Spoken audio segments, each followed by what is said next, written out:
बोलिए श्री कृष्णचंद्र भगवान की जय। युधिष्ठिर ने पूछा, चैत्र कृष्ण पक्ष की एकादशी का क्या नाम है, यह बताने की कृपा कीजिए।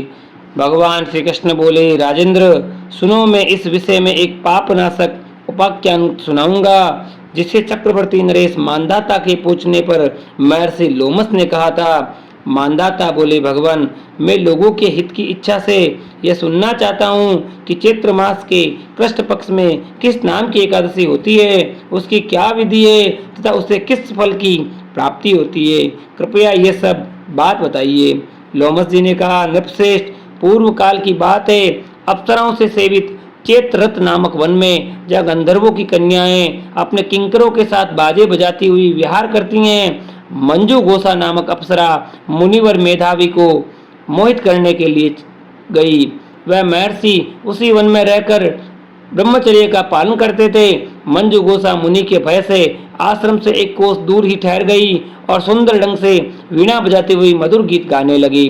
मुनि श्रेष्ठ मेधावी घूमते हुए उधर जा निकले और उस सुंदरी अप्सरा को इस प्रकार गान करते देख सेना सहित कामदेव से परास्त होकर बरबस मोह के वशीभूत हो गए। मुनि की ऐसा अवस्था देखकर मंजू घोषा उनके समीप आई और वीणा नीचे रखकर उनका आलिंगन करने लगी। मेधावी भी उसके साथ रमण करने लगे। काम बस रमण करते हुए उन्हें रात और दिन का भान न रहा। इस प्रकार मुनि जनोचित सदाचार का लोप करके अप्सरा के साथ रमण करते हुए उन्हें बहुत दिन व्यतीत हो गए। मंजू घोषा देवलोक में जाने को तैयार हुई। जाते समय उसने मुनिश्रेष्ठ मेधावी से कहा, ब्राह्मण अब मुझे अपने देश जाने की आज्ञा दीजिए। मेधावी बोले, देवी जब तक सवेरे की संध्या न हो जाए तब तक मेरे ही पास ठहरो। अप्सरा ने कहा, विप्रवर अब तक न जाने कितनी संध्या चली गई, मुझ पर कृपा करके बीते हुए समय का विचार तो कीजिए। लोमस जी कहते हैं, राजन अप्सरा की बात सुनकर मेधावी के नेत्र आश्चर्य से चकित हो उठे। उस समय उन्होंने बीते हुए समय का हिसाब लगाया तो मालूम हुआ कि उसके साथ रहते 57 वर्ष हो गए। उसे अपनी तपस्या का विनाश करने वाले जानकर मुनि को उस पर बड़ा क्रोध हुआ। उन्होंने साप देते हुए कहा, पापिनी तू पिशाची हो जा। मुनि के साप से दग्ध होकर वह विनय से नतमस्तक होकर बोली, विप्रवर मेरे शाप का उद्धार कीजिए। 7 वाक्य बोलने या 7 पद साथ साथ चलने मात्र से ही सत्पुरुषों के साथ मैत्री हो जाती है। ब्राह्मण मैंने तो आपके साथ अनेक वर्ष व्यतीत किए हैं, अतः स्वामी मुझ पर कृपा कीजिए। मुनि बोले, भद्रे मेरी बात सुनो, यह साप से उद्धार करने वाली है, क्या करूं? तुमने मेरी बहुत बड़ी तपस्या नष्ट कर डाली। चैत्र कृष्ण पक्ष में जो शुभ एकादशी आती है उसका नाम है पाप मोचनी।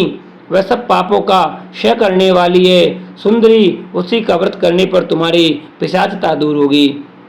ऐसा कहकर मेधावी अपने पिता मुनिवर के च्वयन के आश्रम पर गए। उन्हें आया देख च्वयन ने पूछा, बेटा ये क्या किया? तुमने तो अपने पुण्य का नाश कर डाला। मेधावी बोले, पिताजी मैंने अप्सरा के साथ रमण करने का पातक किया है, कोई ऐसा प्रायश्चित बताइए जिससे पाप का नाश हो जाए।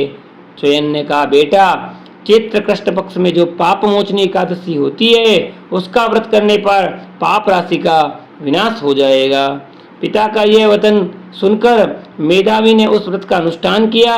इससे उनका पाप नष्ट हो गया और वे पुनः तपस्या से परिपूर्ण हो गए।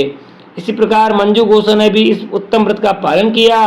पाप मोचनी का व्रत करने के कारण वे पिशाच योनि से मुक्त हुई और दिव्य रूप धारिणी श्रेष्ठ अप्सरा होकर स्वर्गलोक में चली गई। राजन जो श्रेष्ठ मनुष्य पाप मोचनी एकादशी का व्रत करते हैं उनका सारा पाप नष्ट हो जाता है। इसको पढ़ने और सुनने से सहस्त्र गोदान का फल मिलता है। ब्रह्म हत्या, सुवर्ण की चोरी, सुरापान और गुरुपत्नी गमन करने वाले महापातकी भी इस व्रत के करने से पाप मुक्त हो जाते हैं। यह व्रत बहुत पुण्यमय है। बोले श्री कृष्णचंद्र भगवान।